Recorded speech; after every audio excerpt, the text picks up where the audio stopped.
Good morning. It is good to be warm together. And I invite you to make space for everyone who is here. We indeed have 7 people in the pew who will be warm.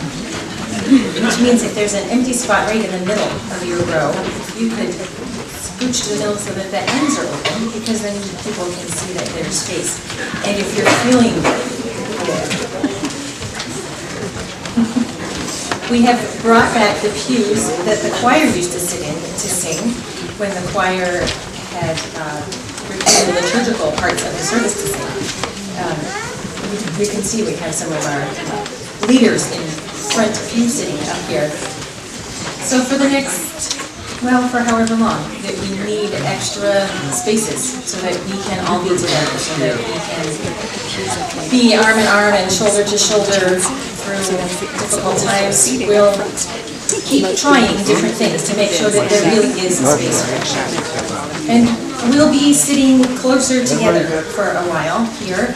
And I think as part of responding to what's happening in the world, that we need to be closer together.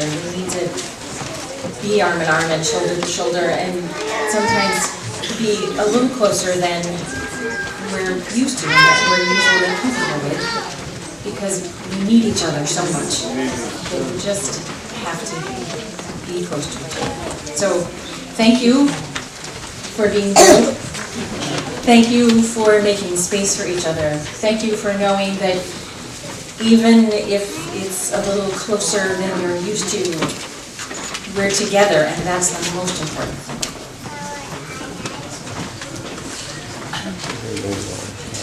I want to read a short piece by Shane Claiborne this morning called A Liturgy for Ordinary Radicals. Peacemaking doesn't mean passivity. It is the act of interrupting injustice without mirroring injustice. The act of disarming evil without destroying the evildoer. The act of finding the third way that is neither fight nor flight, but the careful, arduous pursuit of reconciliation and justice. It is about a revolution of love that is big enough to set both the oppressed and the oppressor free.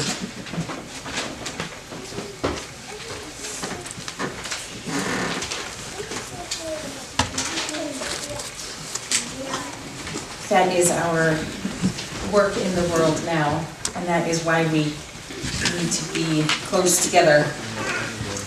And it is in that spirit that we light our chalice. It is the spirit that we have always had when we light our chalice, and it's more true now. This morning, the 3 members of the sabbatical committee will light the chalice. Roy Jones, Ann Barlow, and Doug Stevens will come forward. And before we speak the words of our covenant together, I will just say that this group of people will make sure that you have the information that you need before the sabbatical and during the sabbatical.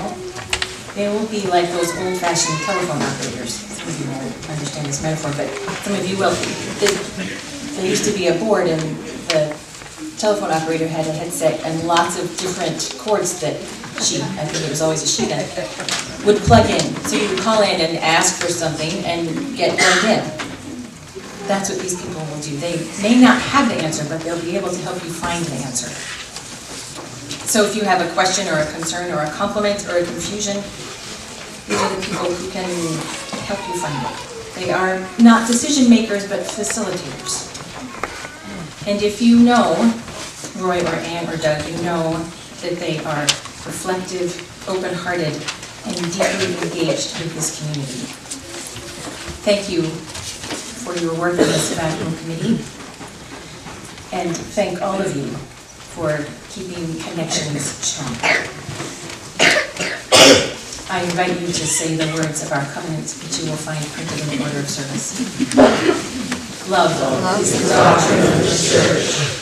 The quest for truth is its sacrament, and service is its prayer. To dwell together in peace, to seek knowledge and freedom, to serve humanity in fellowship, to respect the nurturing power within all of us. Thus do we covenant. The line in that hymn about living in stone and making a house of welcome is an important part of just a moment of acknowledgement that I would like to have about two things. One is our chimney, and the other is our welcoming circles. If you've come in the past few weeks, you may have just glanced up at the roof here with some scaffolding, and then for a few weeks there was this, looked like a pipeline that happened to be on your mind. Up on the roof, kind of just hanging out on the roof. Did any of you notice this strange silver thing up there? We had to line our chimney.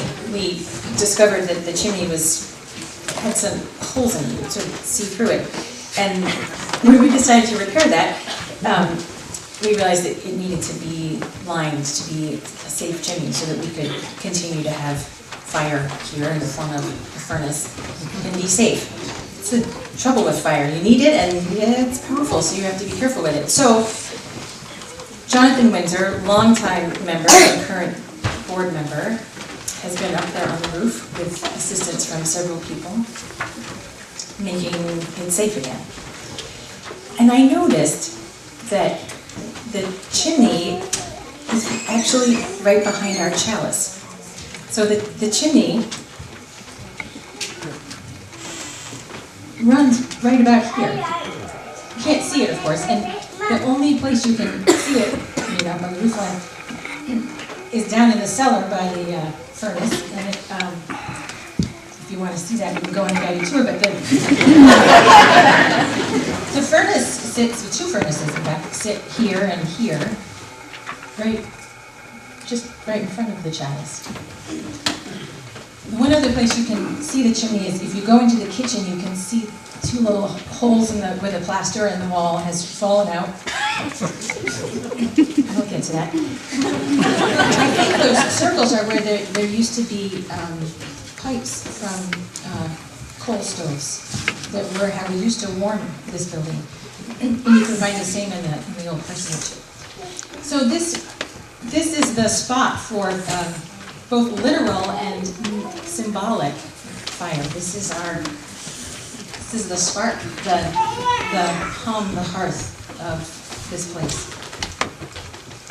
So I just wanted to notice that and be grateful for the fire and for the safe containment of fire. And thank you, Jonathan. And the other part of this is, if you have a fire, it's good to have a circle of welcome around it. And as you came through the doors this morning, you probably shook hands with someone from the welcoming circle. We have a number of welcoming circles who, in fact, draw a circle around this hearth at the center of our community. You welcome each other at the door, make coffee and snacks for each other in the hall behind us. You really do make a circle around this central fire. So thank you, those of you who have been on welcoming circles, and who will be on welcoming circles, and who welcome each other. And one of the welcoming circle members this morning said to me, there aren't quite enough orders of service. People may have to share a little bit. So if you find that you don't have the paper that lets you know what's going on, you're probably sitting fairly close to someone. You can look at theirs, and if there's a pocket where we don't have any orders of service, maybe we can share a little bit. I'm going to put you a little bit on the spot, and you can just not raise your hand. Is there anyone who needs to be closer to an order of service? We have some offers over here. All right. Thank you for welcoming each other in all kinds of ways. This morning, part of how we will warm ourselves is with song. I am delighted to welcome a pair of singers to our congregation this morning. We get to hear them several times. Charis Edwards is a soprano in her senior year at Phillips Exeter Academy, and she has been performing a classical repertoire publicly for 8 years. She is a member of the concert choir and of Glee's Scalatory and early chamber music at Phillips Exeter. She has appeared in several musical theater productions and is looking forward to her premiere of the musical Next to Normal this winter. And John Martin, singing with her, is an Exeter native, lives in Exeter, and has a house painting business. He enjoys being a soloist in local churches, and he sings with Amari Kantari and the Portsmouth Pearl Music. John and Charis Edwards' father were classmates at Phillips Exeter Academy a couple of years ago. Welcome. My heart, not be all else to me, save that thou art. Thou my best God, my day or my night, waking or sleeping, thy presence my light.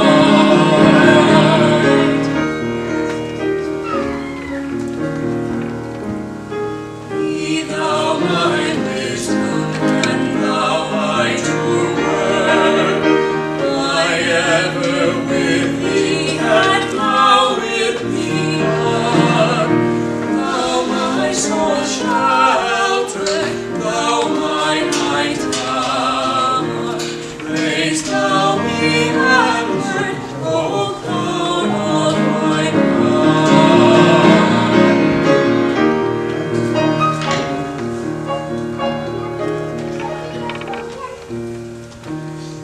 riches I need not, nor world's empty praise.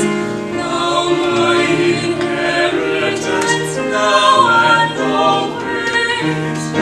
Thou and thou only, first in my heart. Sovereign of heaven, my treasure thou art.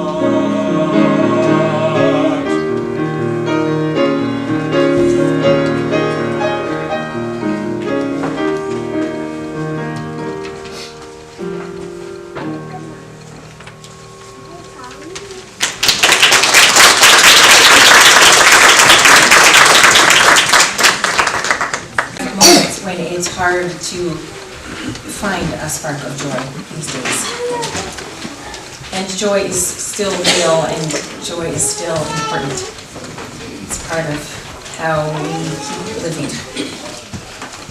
So we make this time to honor joy and sorrow, to remember that joy and sorrow are both part of living, and that we can honor both of them. And we are all generations together this morning, and so I ask that you be thoughtful about what you share for young ears and young hearts. And we'd like to hear your part of the story. Come and stand with me by the piano so that we can hear you.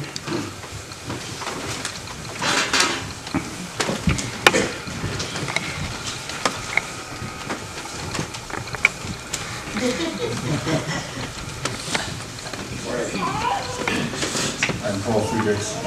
We've all reacted in our own ways to the presidential election this year and dealt with it as we have. One of the ways I've dealt with it is to create this T-shirt. No bait, no hate. And it has the total vote counts on the back.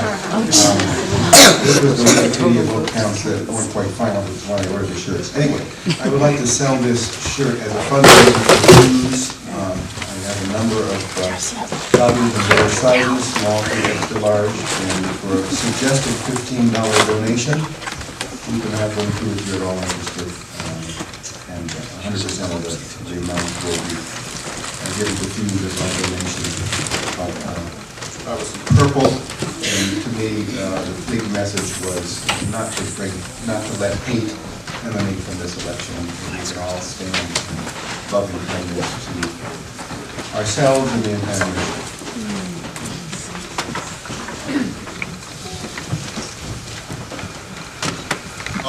We'll have them in coffee hour afterwards. If anybody doesn't. So regarding the chimney,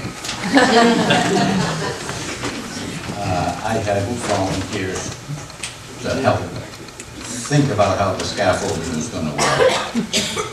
That was Jim Morris, Tom O'Gorman, Dave Mickelson.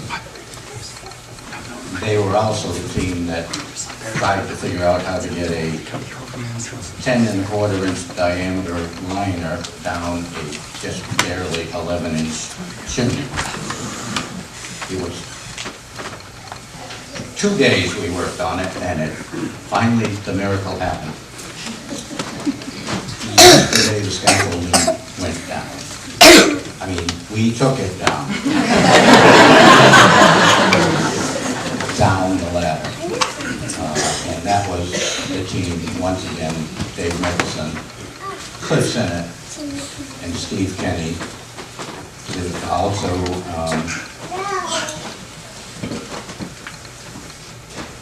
whoever.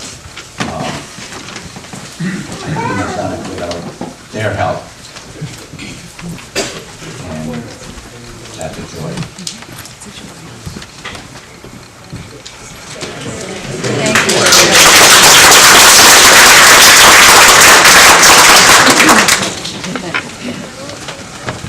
Hi, my name is Nicholas Loss.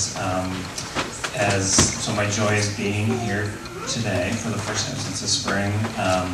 Speaking of a joy and a sorrow, I woke up on my 43rd birthday in June with a ruptured disc in my lower back and spent many weeks not able to walk, and then many more weeks not able to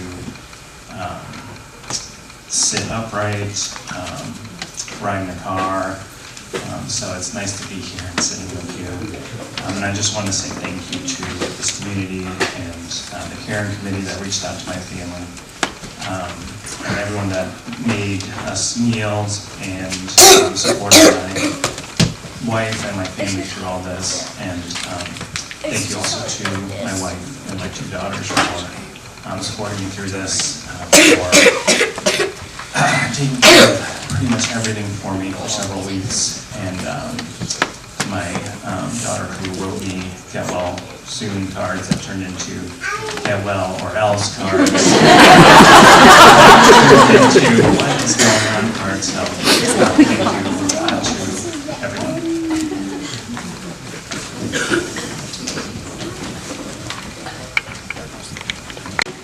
Hi, I'm Holly, and I have 2 joys this morning. And the first is that my father is, despite his numbers not being very good, he's feeling really, really well and is in Boston at the Mariner House for a week. My second joy is for music. I'm just continually amazed at how much music there is in the world, and I get to make it and hear it, and it's everywhere if you pay attention, and it's just so wonderful. And it was wonderful to hear you this morning.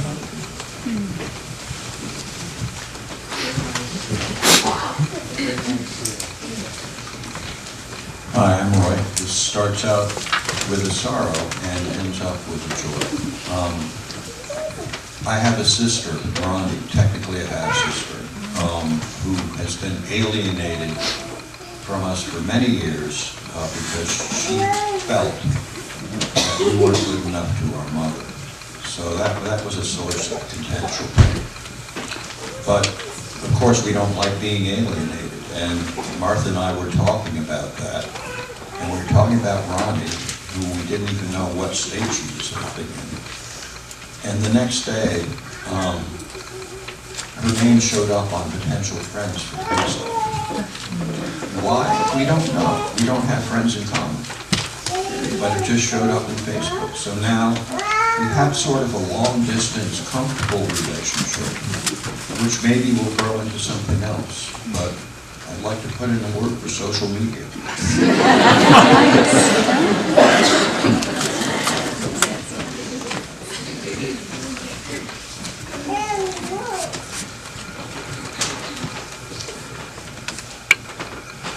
Betty Young, and I have Joy, my son and grandson from Anacortes, Washington, are visiting me now.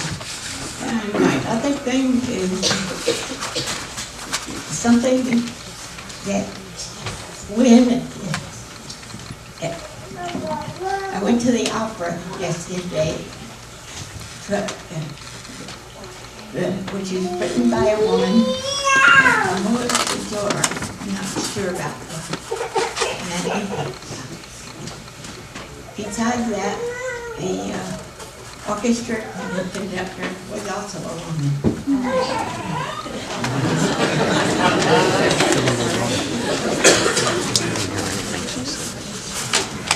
Hi, Alyssa, and Sarah, that Tuesday morning before school, our newest gerbil died. His name was Sebastian.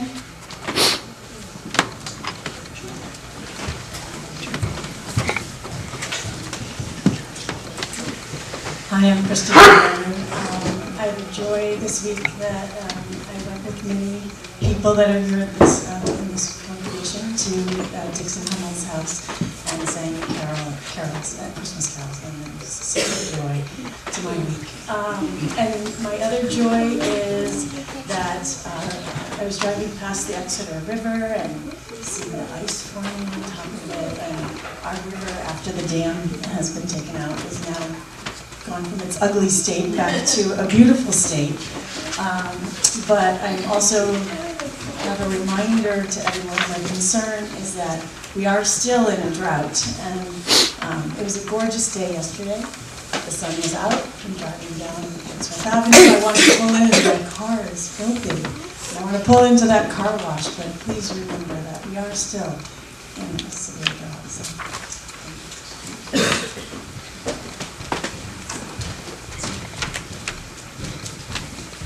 Doug Stevens. This starts off as a brief concern, but it's basically a joy.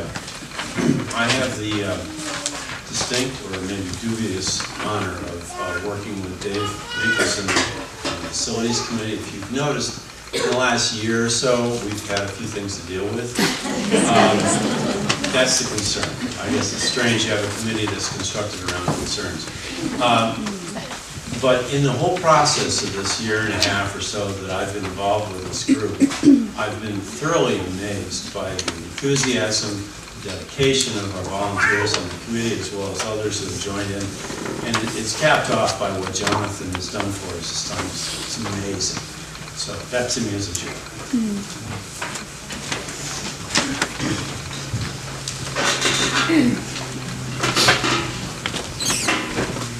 Hi, my name is Rebecca, and I have a joy. Tonight, me and my dad are going to go watch one of our friends sing, and I'm really, really excited. Important your connections are to each other and how much you hold joy and sorrow with each other.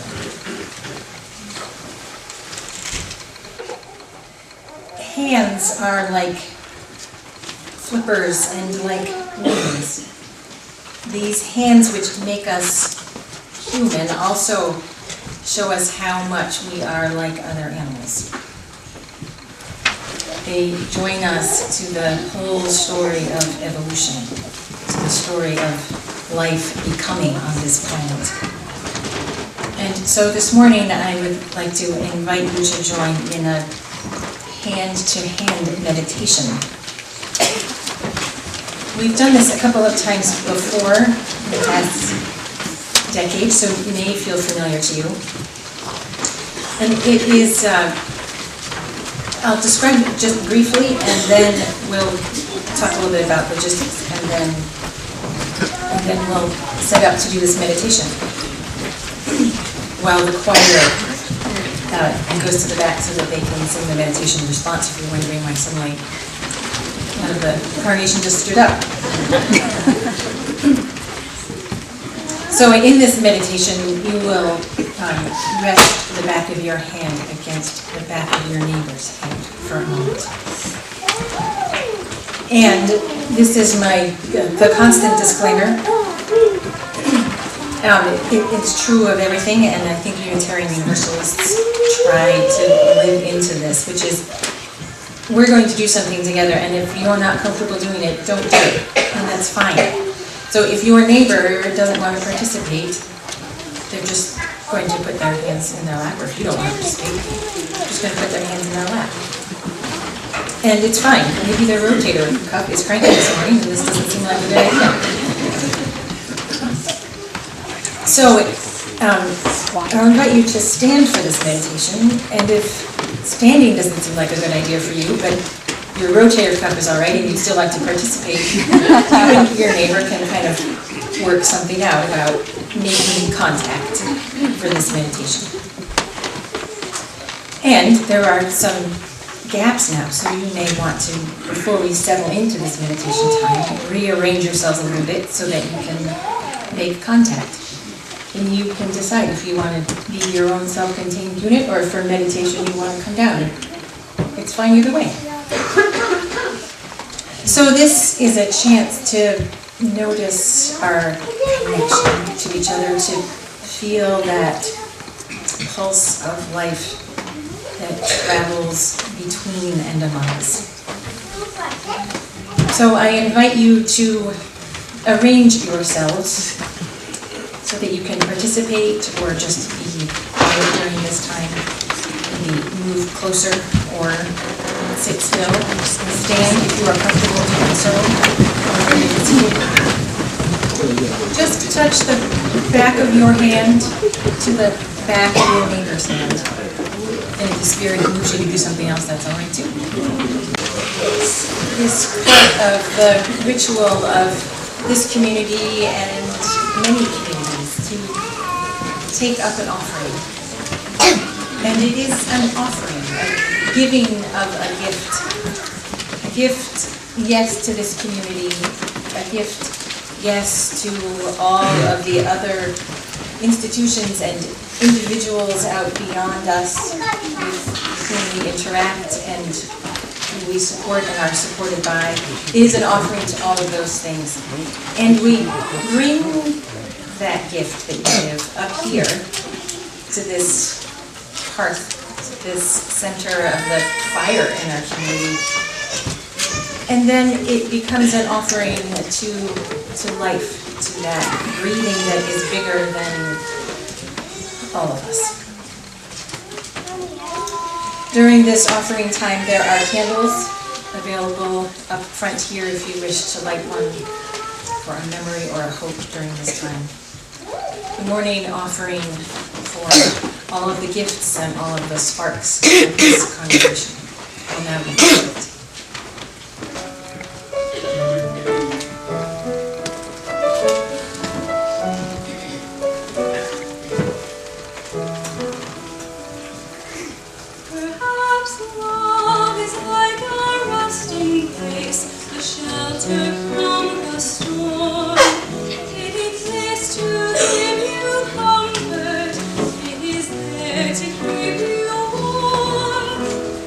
In those times of trouble, when you are most alone, the memory of love will bring you home. Perhaps love is like a window, perhaps an open door. It invites you to come closer, it wants to show you more.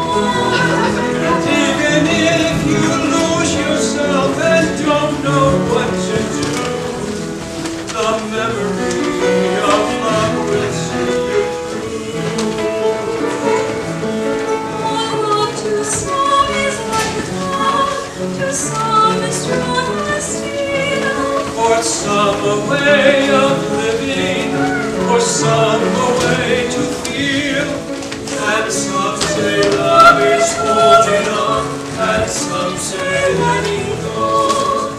And some say love is breathing, some say they don't know.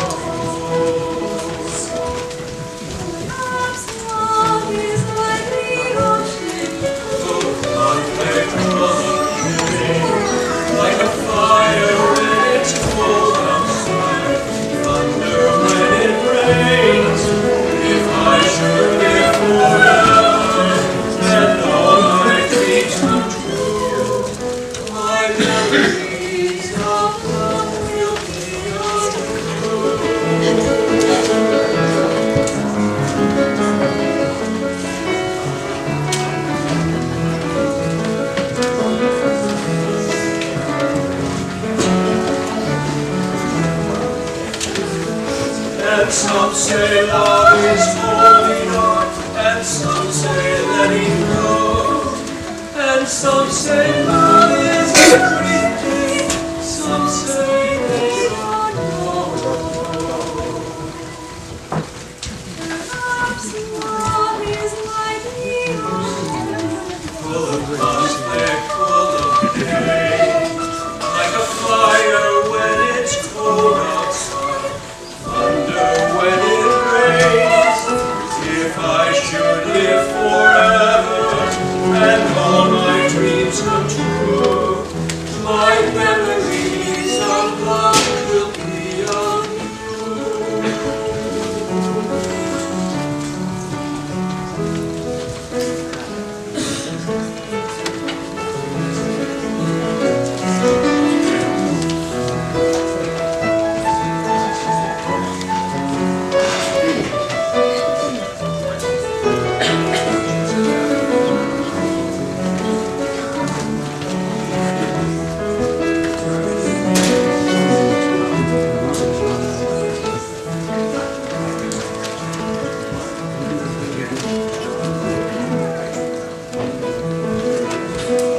perhaps love is like a rusting breeze, a shelter from the storm. It exists to give you comfort, it is there to keep you warm. And in those times of trouble, when you are most alone, the memory of love will bring you home.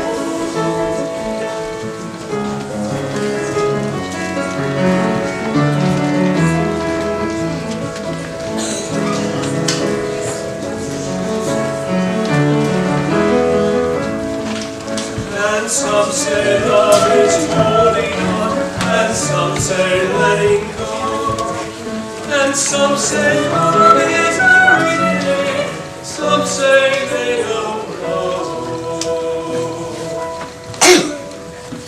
Perhaps love is like the ocean, Full of conflict, full of pain, like a fire when it's cold outside, thunder when it rains.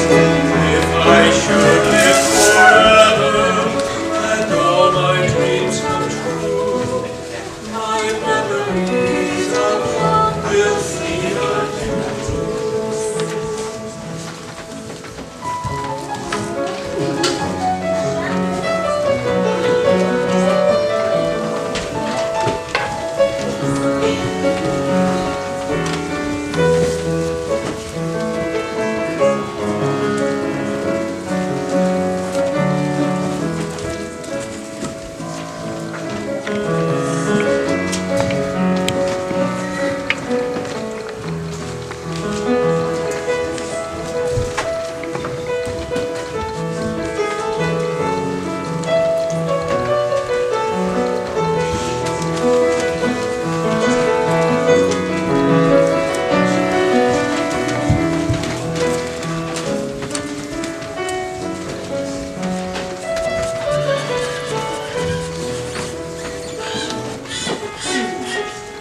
us to a place. Guide us with your grace to a place where we'll be safe. La luce che tu dai, I pray we'll find your light nel cuore resterà, and hold it in our hearts. a ricordarci che Stars go out each night. eterna stella sei. Nella mia preghiera, Let this be our prayer. quanta fede Shine us fill our day. lead us to a place. Guide us with your grace. Give us faith so we'll be saved. Signor al mondo, senti a più violenta, quando ti spingi di speranza, con un'odiata mano sua vicino, simbolo di pace, di fraternità. Forza che ci dai, Us that life divine. nel desiderio che Watch us from above. ognuno trovi amore Each soul will find. intorno dentro sé.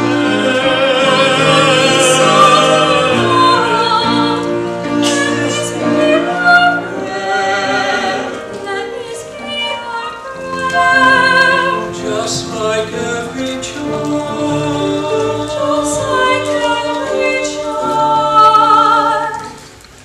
needs to find a place, guide us with your grace, give us faith so we'll be saved. With our a te Signor, sento che ci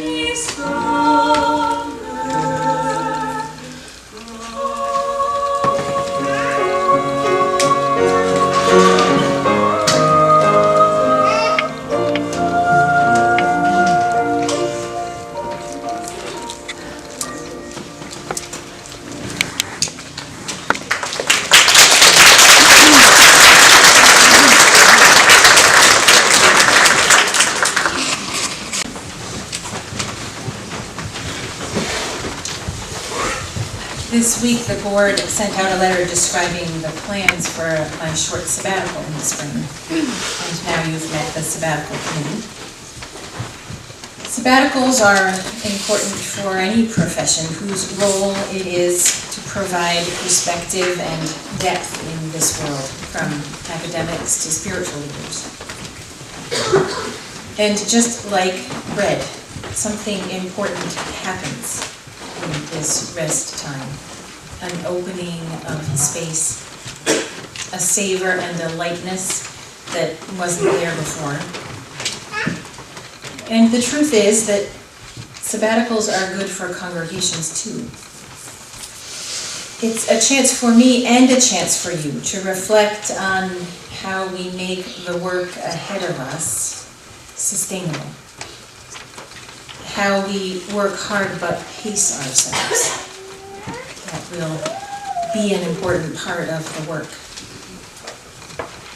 It's a time to settle into your own strength and identity, get your own fresh perspective.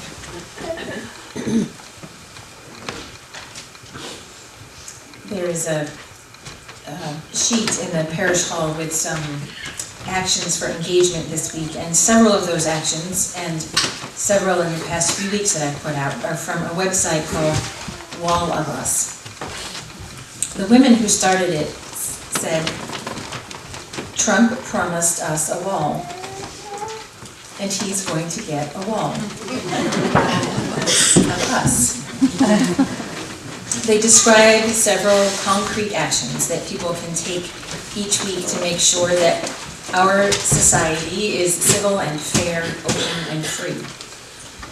And their descriptions, the descriptions of each of the actions start with, all of us can support the free press, ask for investigations to make sure there aren't conflicts of interest. And it's the phrase, all of us, that is important to me here.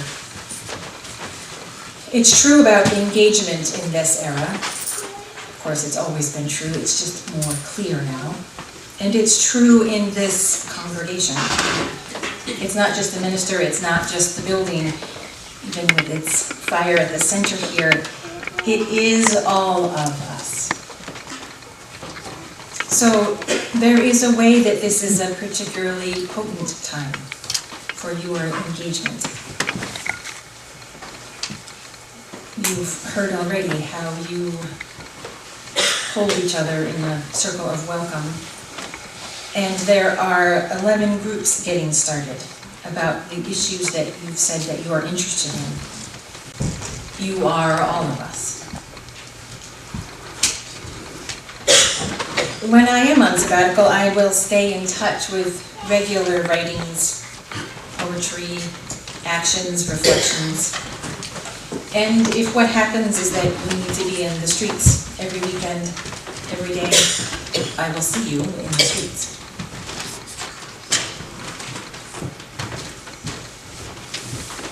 And part of sabbatical work and part of all of our work these days is to work skillfully with anxiety. I haven't been particularly skillful recently, but I'm working on it. And the truth is, anxiety isn't all bad. It is the thing that motivates us to do things, to engage, to try to get things to be different. It's just that when there's too much of it, we shut down and paralyze, and the lizard brain takes over and things don't go as well. So I want to talk a little bit about anxiety and about how to work with it skillfully, and probably talk about this for a while now, meaning the next several weeks. So I think that the world has been in an immensely anxious time. It looks to me like the capitalist system as we have known it is collapsing. The disparities and corruption in the system indicate that. That's anxiety producing. Climate change is a tremendous threat. And that's anxiety producing. And it brings with it the pressure to fundamentally reorder our lives, which makes us anxious. The wars in the Middle East are creating a wave of refugees that are pressuring the Western nations to face pain and difficulties that we don't want to face. Anxiety is through the roof.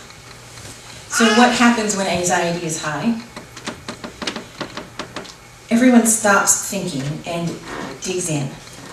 We build bunkers, we armor up, we defend and hide, and that's true in individual relationships, in community relationships, and international relationships. You are running through a list of examples in your mind, most likely right now. So I think that some of our most important work in the world is to help people, starting with ourselves, of course, but to help people manage anxiety. And I think what this means is versions of things that I've been saying for a while and we'll keep talking about, which is to not have conversations anymore in which we try to tell other people that their thinking is wrong, or to stake out positions. I will just do a disclaimer here. Of course, we must all keep speaking up loudly and clearly and consistently for what is good and sacred. We should keep asking for accountability and integrity at every turn. Every turn. And in our day-to-day interactions, sometimes that can look and sound very different from what we're used to.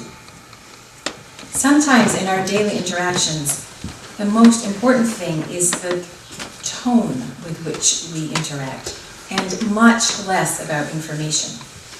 Because I think what's really operating in the world is not a problem with information, except maybe that there's a bit too much of it. The problem is really about how anxious we are in each other's directions. So if we accept the idea that everyone is over the top anxious, and if we agree that we need to do something to heal the deep and profound divisions in our country, in our world, then maybe we should go at it very differently than we have been. That's always the thing, isn't it? If it's what you've been doing isn't working, try something else. The best antidote to anxiety, I think, is good connection. Which is why I'm advocating that we not do anything alone, that we be together, because it helps us manage that anxiety. So I've been going back to my family systems reading. Family systems is a theory that the way that emotions and relationships work in our family affects every move we make in the world. And Edwin Friedman is one of the people who writes about this. And he tells this story. He tells the story of a woman who was married to an active alcoholic. The alcoholic drank and drank and drank and did poorly at his job and neglected his family. And the classic scenario, his health was deteriorating, and his wife, of course, nagged him, begged him, tried to convince him to stop, told him what it was doing to her. And he just kept drinking. Well, Friedman said, stop begging him.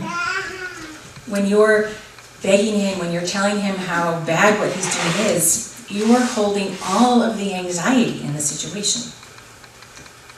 You have to give it back to him. And then, this is the hard part, he said, he might drink himself to death. That's his problem. And of course, I'm thinking, and probably this woman is thinking, well, that's kind of my problem also. But Friedman persists in saying, really, it's his. Really, it's his problem. Hand it back to him. So this is what she tried. One day, when he was sober, she said, as matter-of-factly as she could, look, you can drink all you want. It's your life. Do what you want with it. But it kind of looks to me like you're probably not going to last much longer. And I don't want to be stuck with the bills and the mortgage and everything, so I'll make a deal with you. I won't nag you about drinking if you will just triple your life insurance policy so that it will cover the expenses when you're and then I don't have to worry about managing those things. He found the conversation quite sobering.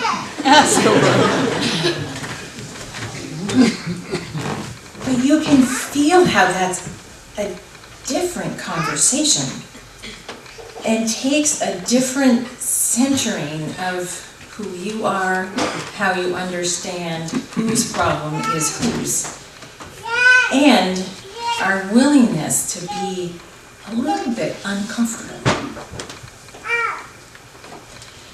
I'm still sorting out how we manage this kind of conversation on a national scale. But I think the dynamic is the same. And I suspect that it involves some kind of significant financial boycott, because I think that's where the addiction process is at work.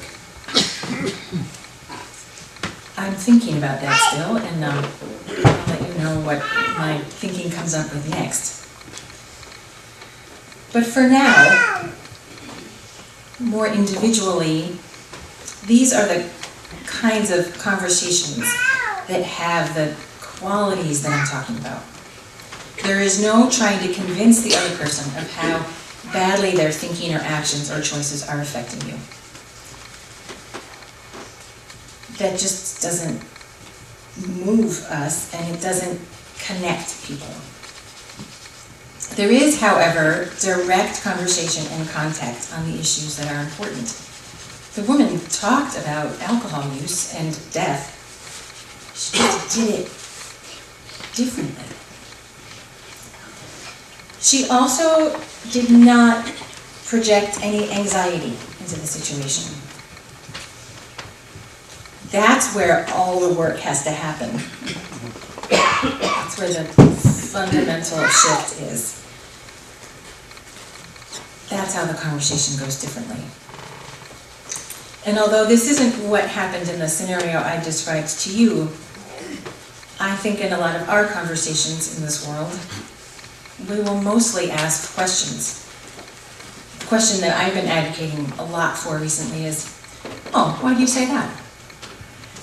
In as relaxed and curious a tone as possible.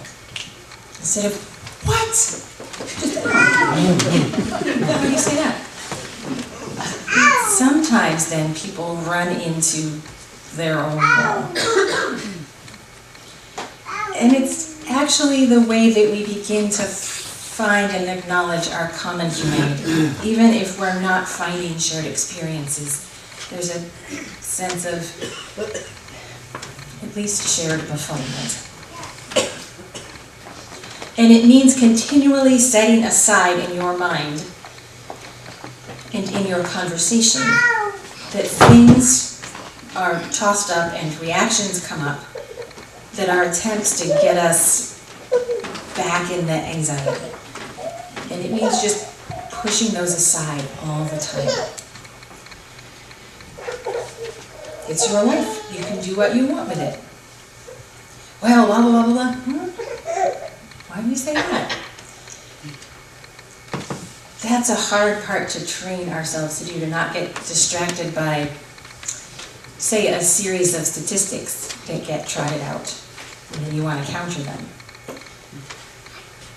That's just a way of showing you anxiety.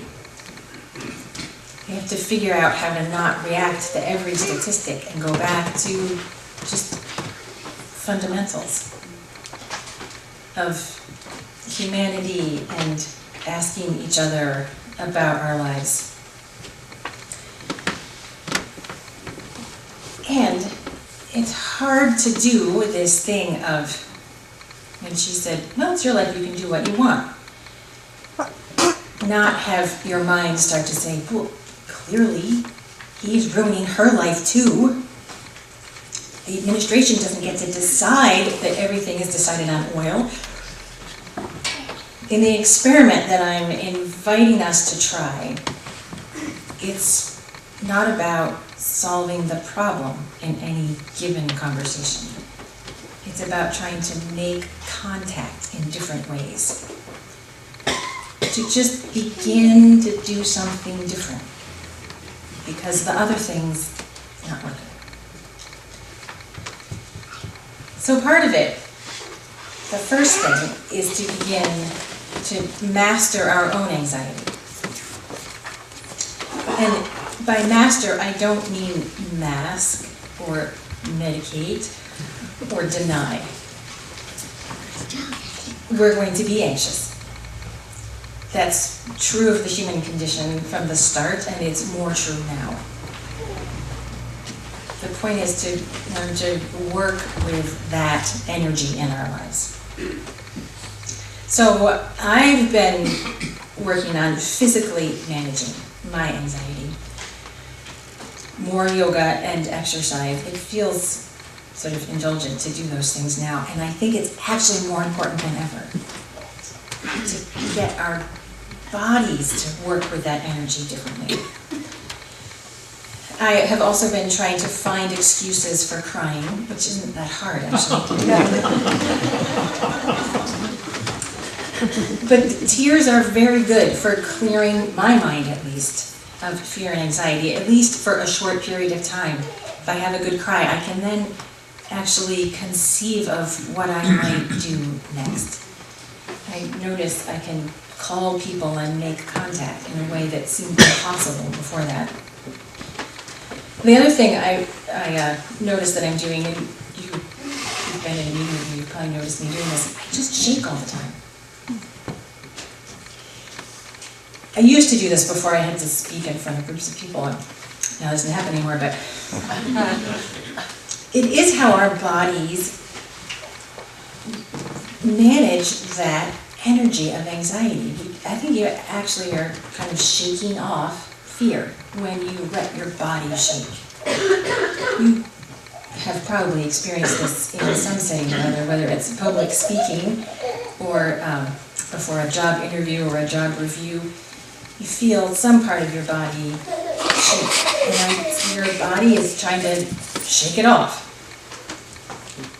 Let it happen, shake it off whenever you can, because I think it does actually let us manage our anxiety.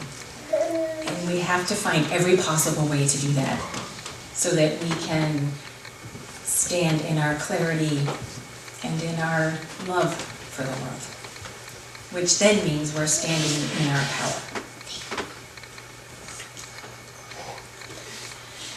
Oh, I've also advocated for this over the years, and advocate again for screaming in the car while driving alone. Although, if you've got the right people in the car with you, it can be a good activity.